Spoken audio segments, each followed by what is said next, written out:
निवडणुकांच्या रणधुमाळीत सामान्यांच्या घशाला कोरड. सांगलीच्या जत तालुक्यात दुष्काळानं तोंडचं पाणी पळवलं.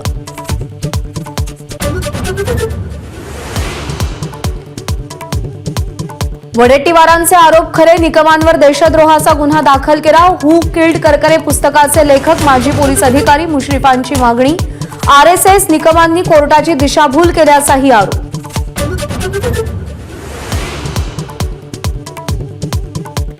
वडेट्टीवारांच्या करकरेंसंदर्भातल्या वक्तव्याचा मुख्यमंत्री शिंदेंकडून समाचार. वडेट्टीवारांचं डोकं फिरल्याची मुख्यमंत्र्यांची टीका.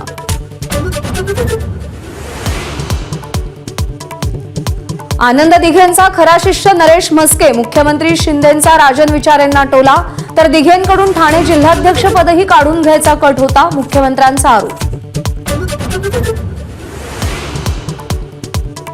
शांतिगिरी महाराज नाशिकमध्ये अपक्ष लढण्यावर ठाम. शांतिगिरी महाराजांमुळे महायुतीचं टेन्शन वाढलं.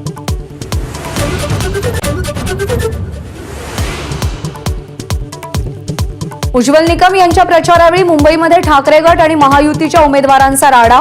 शिवसेना कार्यालयासमोरून जाताना घोषणाबाजी. ठाकरे गटाकडून गद्दार गद्दारच्या घोषणा.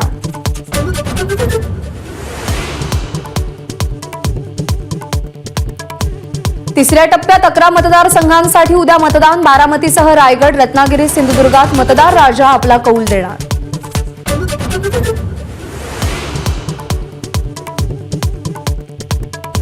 घाटकोपरमध्ये गुजराती सोसायटीतील रहिवाशांचा मराठी प्रचारक पत्र वाटण्यास विरोध.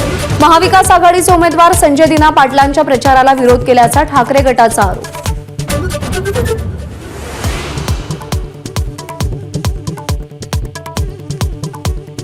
मराठी भाषेला अभिजात दर्जावरून काँग्रेसचा मोदी सरकारवर हल्लाबोल.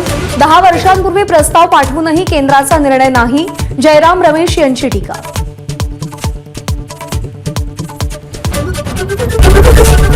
एबीपी माझा, उघडा डोळे बघा नीट.